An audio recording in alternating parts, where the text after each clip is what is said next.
Good morning, everyone. Good morning. We were just listing, we had an M&C meeting right before worship, and we were just going down the list of all the people that are ill or in the hospital or whatever. So we don't have too many of our regulars here today. We hope they all get well soon, and we're thinking about them. We have the announcements, and today, the fruit of the vine in the upper room are out on the table, and they do start in July, so you need to pick one up if you use those. And we have our scholarship recipients with us today, so we're really pleased to have them. And we will be introducing them and having them speak to us just a little bit later on. But we're happy to have all three of the young women here. And one brought her husband, one brought her mother, one brought her grandmother. So we are pleased that they brought somebody with them. And Gary, do you have someone with you that you'd like to introduce? I do. This is my grandson, my friend.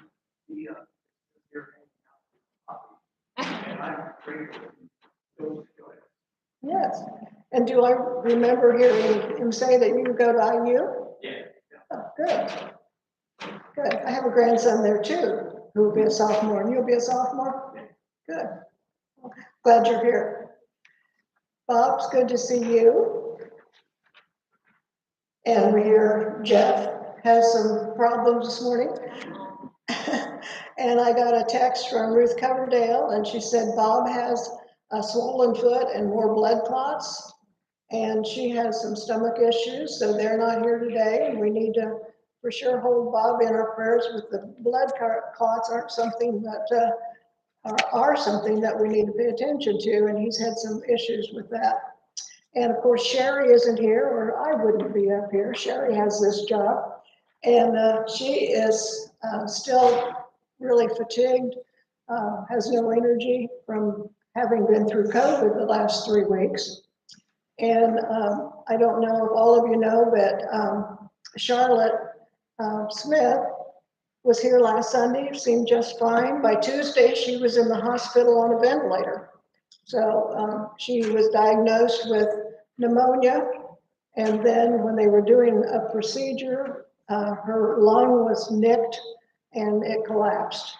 So she was on a ventilator, and now they're trying to wean her off that ventilator. So she and her daughter are watching, and we know the Coverdales are watching, and a lot of other people too watch from home anymore. There's a paragraph in the bulletin that we will start the book study, and I think it was in here. Yes, but we are not going to start it on July the 7th because the books evidently are either back ordered or for some reason won't be here by then. So we will give you another date on that. Instead of July 7th, it will be a little later. But our Zoom meeting on Wednesday will happen as long as our computers work. And the link is there. We have several ongoing prayer concerns and immediate prayer concerns, and Charlotte and Sherry are both listed there, and they both really need our prayers. Sherry Bonham is still having some problems, and we need to keep her in our prayers, and all the others as well. This week we are praying for Fairfield meeting, and Ruth always adds our country, our world, and especially Ukraine, which we all know are under a lot of difficult times. Are there any other announcements? No? Okay, we will have a prayer by Melody.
Thank you, Melanie. Good morning, friends. It's so lovely to see you all. Our call to worship today comes from the poet Hafiz, who was a 13th century Persian poet. He writes poetry with humor and liveliness and always pointing to the love of God. So our call to worship today is, if God invited you to a party. If God invited you to a party and said, everyone in the ballroom tonight will be my special guest, how would you then treat them when they arrived? Indeed, indeed. And Hafiz knows that there is no one in this world who is not upon his jewel dance floor.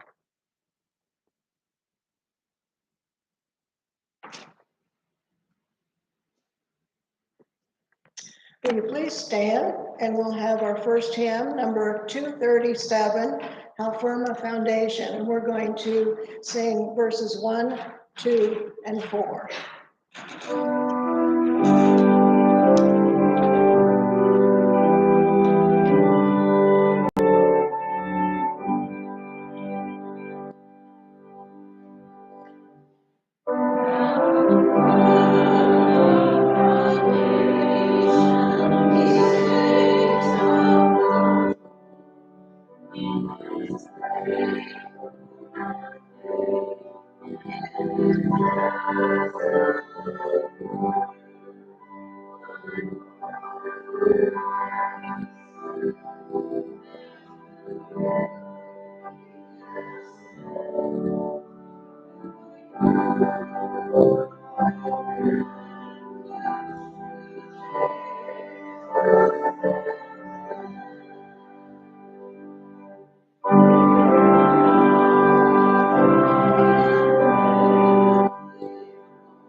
Well, today is a special day for us as our first ever scholarship Sunday. And this whole idea is a blossoming of something that started the first weekend after Thanksgiving, just this past year. All of a sudden, as I was actually working on my message, there was this idea. I was thinking about our members who have passed. We've lost many, many dear folks, or several, I should say, in the last few years, and we really feel the loss of their presence with us. And they each had such beautiful, faithful lives in their own unique ways. And this scholarship idea originally came out of that idea to extend their legacy and continue to support in love and faith the work that they had started among us and left such a lovely legacy for. So I had this idea on a Saturday. I sent it to Barb, and Barb liked the idea. We sent it to Sherry, the clerk of our meeting. Sherry liked the idea. The next day happened to be monthly meeting for business. So first I wrote up a little description and brought it, Barbara's the clerk of ministry and council, and she introduced it to the group. Everybody said yay on that. We took it to monthly meeting and everybody was in agreement there. And so in a period of maybe less than 24 hours or maybe 36 hours, the idea was born and approved and a program was on the way. And I have to tell you that in itself is a miracle because Quakers don't move that fast. So very quickly, and off with the inspiration of Barb, the people in our meeting, she saw educators who had experience in these areas. The lovely people came together to form the scholarship committee.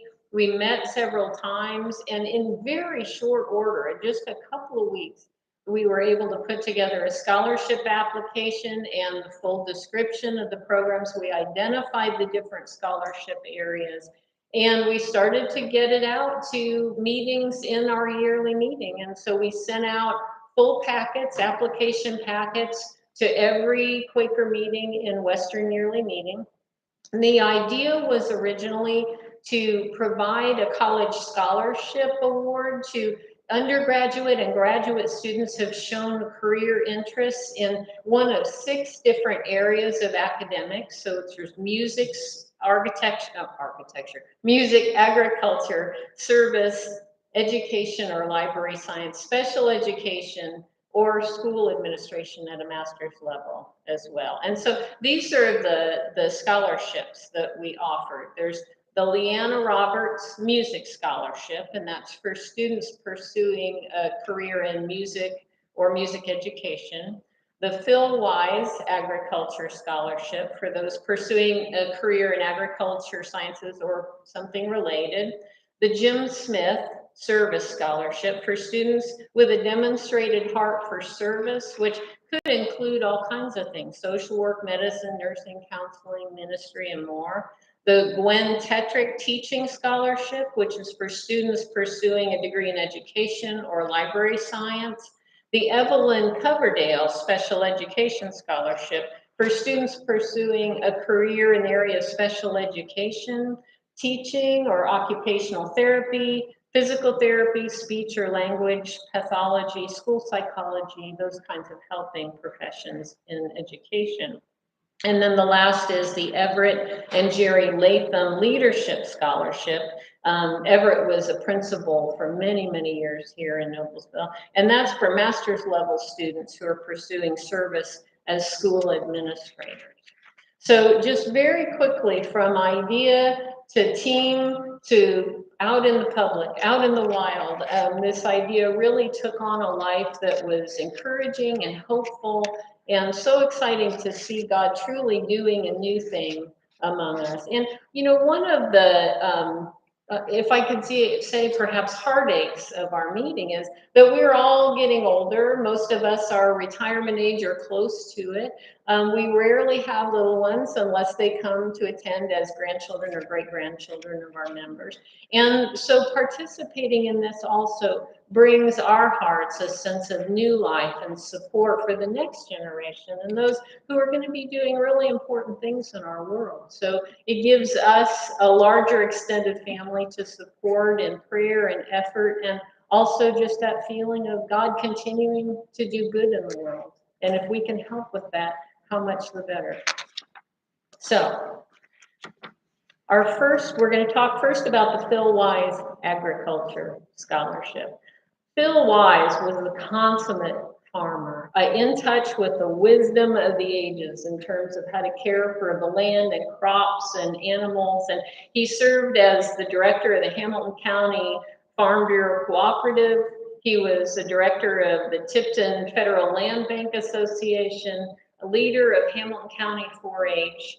And he was a member both here and very, very active in our meeting, doing everything he could do when things needed fixed or somebody needs some wisdom about something. If he had an idea or an opinion on it all, we dearly miss him. He really never wanted to give up his farming. And his son told me that, you know, finally when Phil was about 91, they began to hide his ladders He always wanted to be outside. He was always working, trying to make things better, and he did that for us as well. So Alexandra Matthews is our recipient of the Phil Wise Agriculture Scholarship this year. She first developed a love for agriculture in 4-H, and she had inspiring adult examples in her life, and that led her to want to pursue a degree in agriculture education. So Alexandra, would you please come up and introduce yourself and say a little about maybe what you envision or hope for and how we might pray for you? Hi everyone, my name's Allie Matthews. I'm 19 years old and I'm going to be a sophomore at Purdue University. Like she said, I was originally studying agriculture education, but I recently changed my major to agriculture communications because I realized I don't really want to be in a classroom like for the rest of my life. I really want to be out and about helping children instead of just the high school kids I would be with. My love for agriculture first started when I was in 4-H. I joined 4-H in 4th grade, and I got the opportunity to show llamas, and eventually I got to work with meat goats and sheep, like later on. And in 4-H, I had a lot of adult role models who were really impactful to my career. They were always pushing me to do better and giving me these opportunities that like really fueled my like passions. And so because of like my role models in 4-H and my experience with farming and stuff, I really want to make an impact on the agriculture industry and give back to children who may be like in my situation where I live in a subdivision and I don't have land and I didn't have places for animals.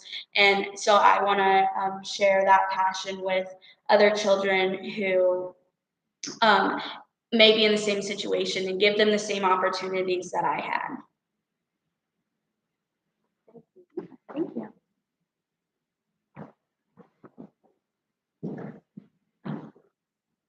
Our second scholarship is the Gwen Tetrick Teaching Scholarship. And Gwen had a great love of books and a love of learning and of children in general. And anything she could do to foster that love of learning was part of her outreach to everyone who knew her. She served on our education committee here forever and ever.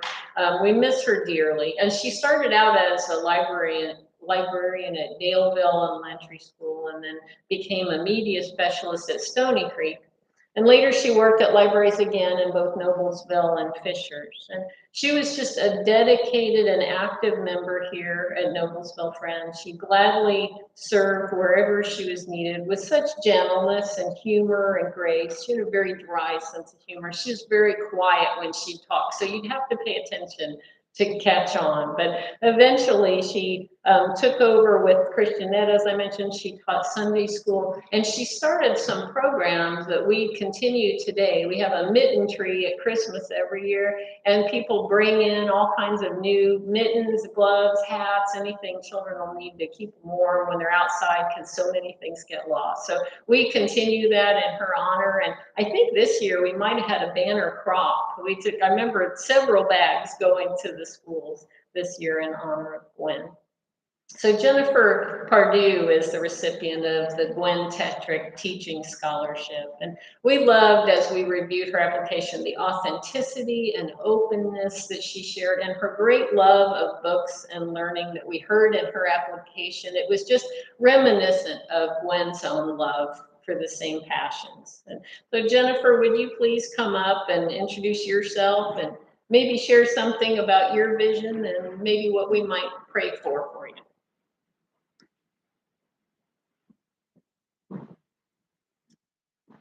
Hi, I'm Jen. So back in, was it 2015, December or something like that, I was working in security, had been doing security for like 10 years, and I was not fulfilled at all in that job. Everyone, I was getting yelled at all the time at people. And I was like, what can I do, that would let it so I can, share my politeness and like, this isn't me. I want to, do something completely opposite. And I was browsing Ivy Tech's website actually while at work. And I saw library science. And my first thought was, you can get a degree in that? which I'm sure that's a lot of people's thoughts. And so I immediately called my husband and said, this is what I'm doing, because it literally was like a switch got flipped to my head and said, this is what I was meant to do. Because growing up, I'd always wanted to be a teacher or help children or help people in any way I could. I used to play teacher all the time at home, but I'm not very good at like this type of thing, standing in front of people. So I felt, libraries were a good medium. Also, whenever I would get in trouble at home, I would just go to the library because I knew that was the one place I couldn't get in trouble. So I don't know, I've always loved learning, and I've always loved books. And currently I work at Columbus Public Library, Bartholomew County Public Library. I do interlibrary loans. I've been doing that for about 6 months now. Before that, I worked in the reference department at Bartholomew County Public Library for about 3.5 years. So January, I'll be starting my master's in library science. I have an associate's currently in library science. I have 1 semester left in my bachelor's. That'll just be a general studies degree. But I just hope to continue my path, retire from Bartholomew County Public Library. I love what I do. Thank you. Very good. And our third scholarship is the Jim Smith Service Scholarship. And, Jim was just a light here and such a beautiful heart. I remember actually from his eulogy how he has served everywhere he went. He served us so faithfully. Anything that ever needed done, he did with a smile and usually a joke of some sort. He just is such a gracious person. But he had all kinds of jobs. Anytime anybody needed I remember, I had a couple of notes here. He worked for the fire department several times. It says he was a jack of all trades, worked as a paper boy at a Texaco station, as a Noblesville fireman, as a demerit clerk for the railroad, charter employee of household hazardous waste. I remember him telling me the story about how he worked for a long time, and when he retired, then he was home and he enjoyed it for a time, but as soon as somebody else needed help, he was right back out there. That was just his heart. And so he became parts of new efforts that really needed his wisdom and his counsel and his presence. And what a joy just to be with him. So Abigail Gates is the recipient of the Jim Smith Service Scholarship this year, goes by Abby too. And Abby feels a call to ministry, which arises from her own early struggles and the help she received through God's love and mercy. And she said in her essay, I hope it's okay to share a quote. Is it okay? She wrote, the world is full of people fighting battles on their own who don't know that God can fight for them. They don't know the hope of getting out of the darkest times in life by following the light. So she has a heart for helping others and wants them to know the kindness and presence and goodness of God. And I think Jim would be very pleased with that, and that she'll be helping to carry his servant's heart forward. So Abby, would you please come up and introduce yourself and share a little and let us know what we might pray for you.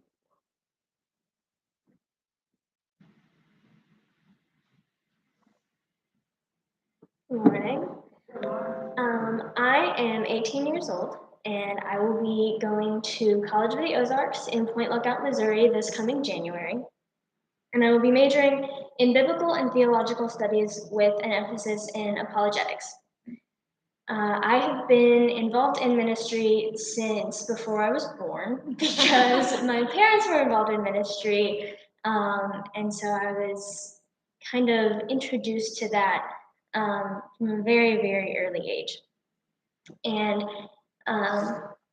even when I was young, I was very involved in my church. The kids ministry that we had was absolutely incredible, so I got to help with the worship, and I was involved with Sunday school, and we would go to church on Wednesday nights, and we were there for pretty much every service that they had. And I never thought of it as something that I had to do. It was something that I wanted to do. And as I got older, I was involved in my youth group, and I've served in lots of different areas of ministry at my church. And each and every one of them has been fulfilling for the season that I've been in. And I'm very excited to just get to go to college and learn more about the Lord and study theology and share my love for Him with other people, because God has done so much in my life.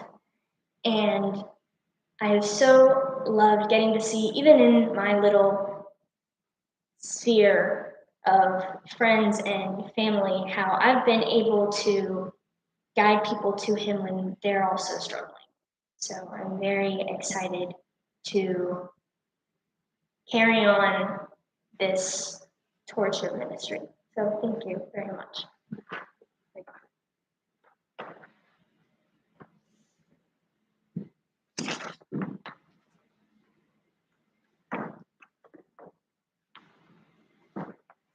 Thank you, young ladies.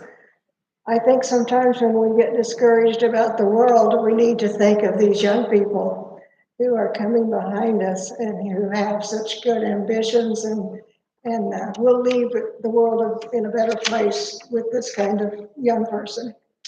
I taught high school kids for many years, and I would always think about the abilities they had and what they could do, and it was quite an inspiration. So thank you, girls. There's a reading on the back page of the bulletin. You can follow along as I read it. This was written by William Penn, and he lived from 1644 to 1718. Wherefore, brethren, let us be careful neither to outgo our guide, nor yet loiter behind him, since he that makes haste may miss his way, and he that stays behind lose his guide.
Let's pray together, friends. Precious God, how grateful we are that you truly are always doing something new among us. Lord, the work of your love is never ending, that your grace and your mercy and your healing and your love continue to pour out among us and through us and for us, God. How blessed are we? We thank you so much for these bright and devoted young women we've had with us here this morning. We ask your continued blessing and presence with Allie and Abby and Jen. We thank you that you planted this desire for service in their hearts and that they will all carry this interest and the gifts that they have in their care for others out into the world, Lord, and touch so many lives. We pray for them and their families and the future that will open before them. And we know, God, that with you as their guide, that there will be so much blessedness and so much light as you lead each of us, God, forward. We think of those that are ill today that we wish could be here with us in this high moment, Father, and we just pray your hand upon them and that they will heal completely and well and easily, and that those involved in their care will have a word of your wisdom and make good choices for them, God, which will expedite their wholeness. We think of all the ways in which, God, you just turn things to bring something new and something good. And we never know in the circumstances of our day what you might open up as a blessing to us next. And for that, we are so, so thankful. And we also pray for a growth in trust, God, that we would continue to turn toward you when times change and maybe change quicker than we thought they would. And that can be jarring, and it's just part of our experience of seeing through a mirror darkly, God, when we don't understand all that's happening or changing in our world, that there's a tendency to worry and to doubt and to be discouraged. But help us, God, to remember that here you are, that we can turn even as close as our very own breath, Lord, as close as our very own heart to listen for you, to come into the silence, to find a new breath of peace, and to let you lead us with words, with feelings, with the good company of faithful friends around us. But you always have an answer, God. It's how you do this work of bringing continual new things. May we be a part of that just worldwide effort of love and light and grace that you are constantly working to share. We lift up also our sister meeting Fairfield friends this morning as they worship and they feel you among them in a vibrant and vital way. We pray for a renewed sense, God, in all Quaker meetings today, that living sense of your presence and love and guidance and goodness. Please center us now as we listen for you. So thankful, God. So grateful for your presence among us and all that you do in each of our lives. In Jesus' name, I pray. Amen.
Our Old Testament scripture this morning is found in Isaiah 43, verse 19.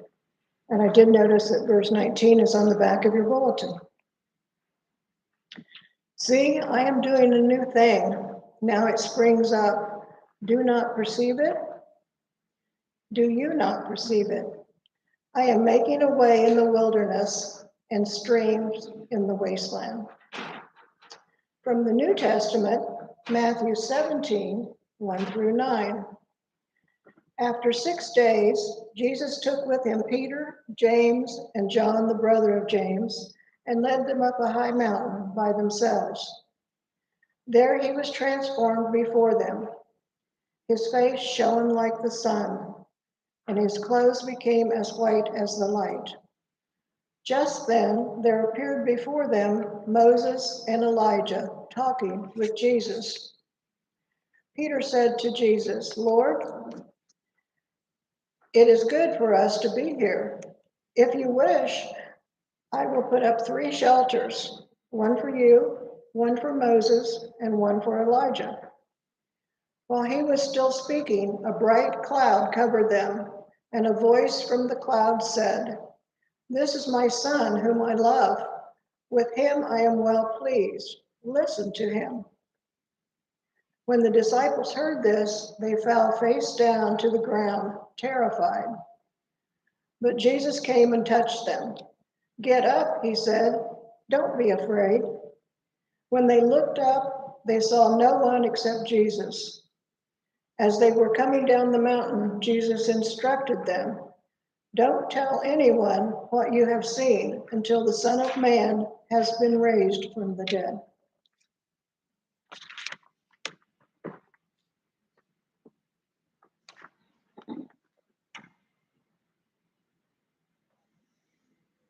Our Old Testament reading for today is a welcome reminder that no matter how things might look in a given moment, God is always about the work of restoration and renewal.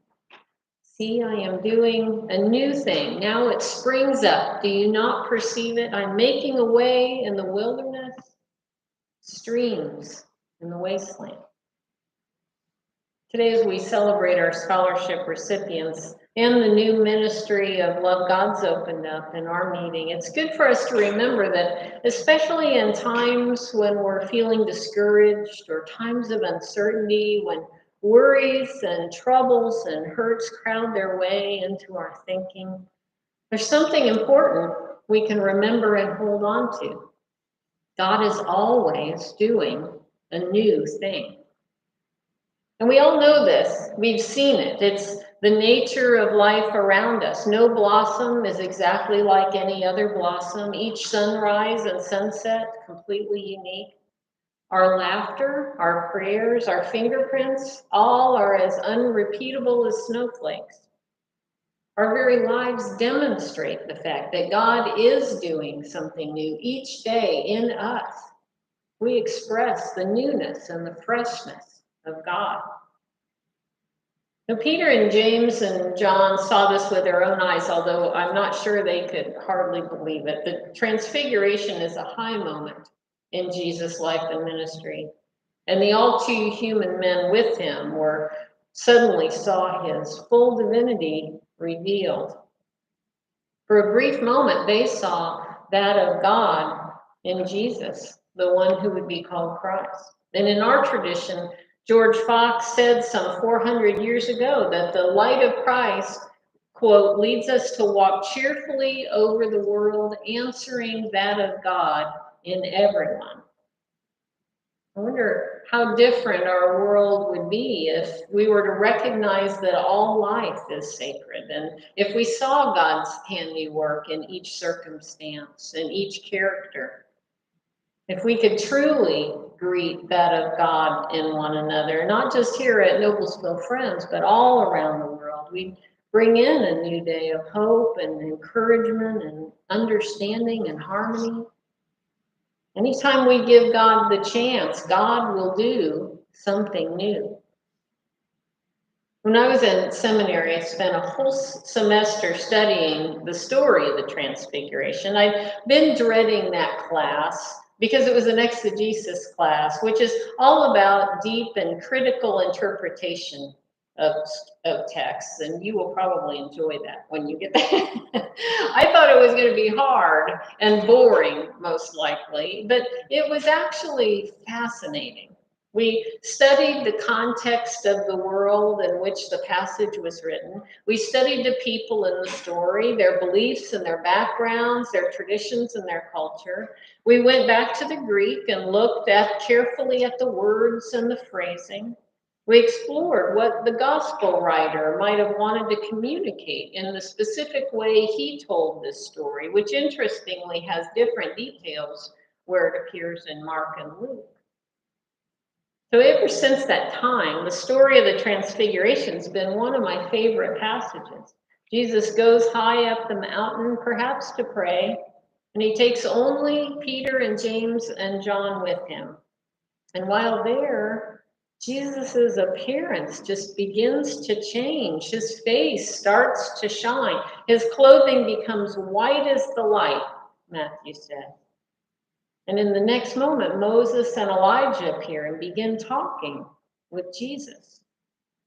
And Peter, who is always impetuous, he's overcome with what's likely wonder and excitement. He calls out, "Lord, it is good for us to be here." And he offers to build 3 shelters for these holy men, one for Jesus, one for Moses, one for Elijah.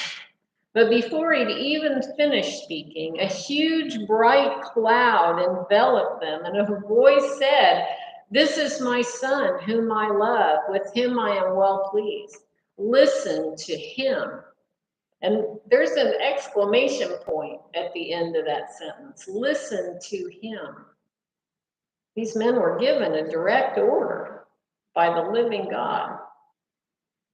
And as you can imagine, Peter hit the dirt fast, and the other disciples alongside him, they were terrified. But after a moment, Jesus came over and touched them and told them not to be afraid.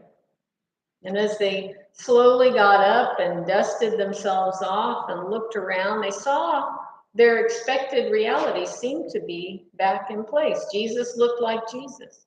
His clothes appeared normal, and Moses and Elijah were gone. As Jesus and the disciples started back down the mountain, Jesus told them not to tell anyone what they'd seen. And that would have been a hard thing to keep quiet, especially for Peter. But then who would believe them? And how could they possibly explain what they just experienced? God had done an otherworldly thing, and they had been there to see it. And there probably were no human words that could capture it adequately. And my heart goes out to Peter in this story because he simply wanted to do what most people want to do with the big and happy moments of life. We want to hold on to them, grab them and hold them tight so they won't slip away. We want to build houses on that spot of happiness, and live right there forever and ever. That's how life should be, we think, in keeping with the best of the high moments. But the trouble is that because God is always doing a new thing, those structures are outgrown as soon as they're built. Life as God created it is all about growth and blossoming and change. Love and light flows on, blessing hearts and lives, families and nations. Yesterday's heartaches heal. New paths open up before us, and God draws us into circumstances where the love of Christ is sorely needed and can be shared and known. Throughout Jesus' ministry, he showed us that his way of being in the world was never about building a lasting structure here. He didn't want a kingdom. He had no interest in power. He traveled from place to place and spoke and taught wherever there was a need or opportunity. It was always the mandate of Christ to go where the people were, to share his message of God's love and care, to minister in ways that make people whole, one yearning heart at a time. Christ could never be contained in a structure on a mountaintop. His place was with the people, wherever they are, always. And it's true today as Christ comes to teach each his people himself. That's us, each of us, day by day. It's a ministry of restoration and renewal, always new, always arriving, bringing God's love and mercy into the streets and schools and marketplaces and temples. God is always doing a new thing. I heard someone say once that if God, as the all-knowing, all-present, all-good source of life, is a noun, then Christ is the verb. Love in action, traveling among us, finding his way into the stoniest of circumstances and the hardest of hearts. Christ on the move brings comfort to the sorrowing and hope to the despairing, just the help people need, just precisely when they need it. So as we celebrate this first ever Scholarship Sunday, God is truly doing a new thing among us. With love and prayer, we're able to support the good work and learning of these three devoted young women. And as they continue their educations and prepare for the futures they envision, they will carry the love and light of Christ to so many, in so many different ways. It will remain unseen to us, but our love will be part of that. Because Christ would never be happy on the mountaintop. He travels with us, with each of us, in the large and small details of our days. And we each have a part to play in the healing of our world, and they're all different. We have different gifts and interests, and they're all part of God's plan, fitting together in what must be an awe-inspiring masterpiece of love we only get occasional glimpses of. I like the way the writer Corrie ten Boom expressed this long ago in her poem, Life is But a Weaving, and I'll close with this. My life is but a weaving between my God and me. I cannot choose the colors he weaveth steadily. Oft times he weaveth sorrow, and I, in foolish pride, forget he sees the upper, and I the underside. Not till the loom is silent and the shuttles cease to fly will God unroll the canvas and reveal the reason why the dark threads are as needful in the weaver's skillful hand as the threads of gold and silver in the pattern he has planned. He knows, he loves, he cares. Nothing this truth can dim. He gives the very best to those who leave the choice to him. Thank you.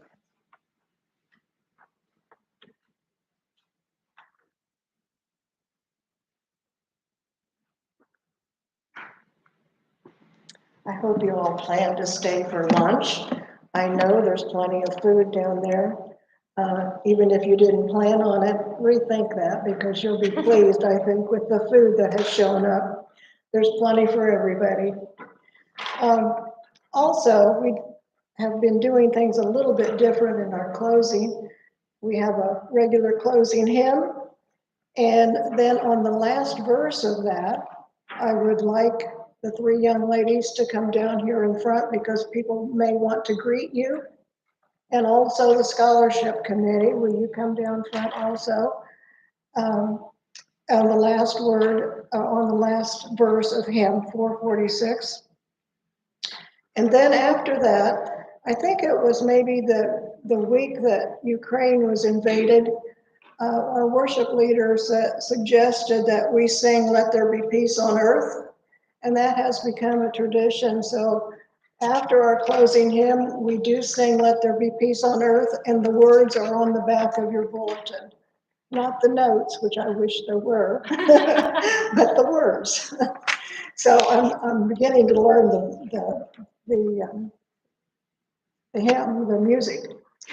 But after we finish with the scholarship presentations that we have for you, we will sing "Let There Be Peace on Earth." And then while the girls are down here, would the rest of you like to greet them? And then come on downstairs for lunch. We usually have a committee that prepares the lunch when we have monthly meeting, and we will have monthly meeting after lunch. But we don't have a committee today, so we may be a little late in getting the food out. So be patient with us, and we'll have a nice lunch afterwards. So please stand and turn to page 446, God of Grace and God of Glory.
Well, we're going to give the girls a certificate and also a book. So we're thankful that you came today and enjoyed hearing each one of you tell us about our plan. We're going to stay for lunch, maybe talk some more. Allie, here's yours. And the signatures are the committee. And Jennifer, thank you.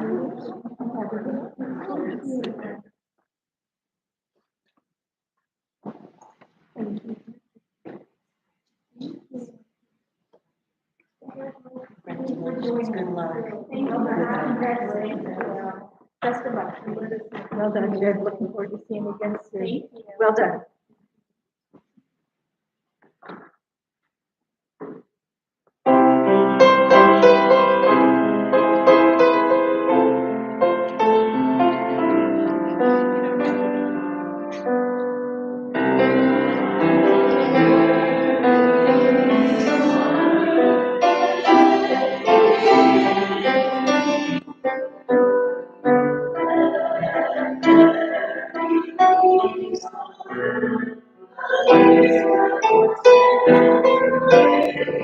Thank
you, friends. Stay for lunch.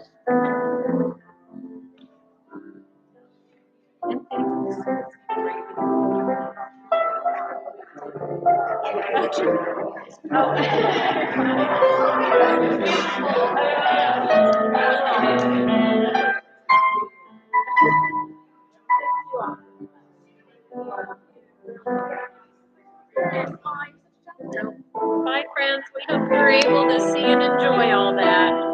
So, and I didn't make you dizzy as I'm doing. All right. Take care. Oh, and here's Gary.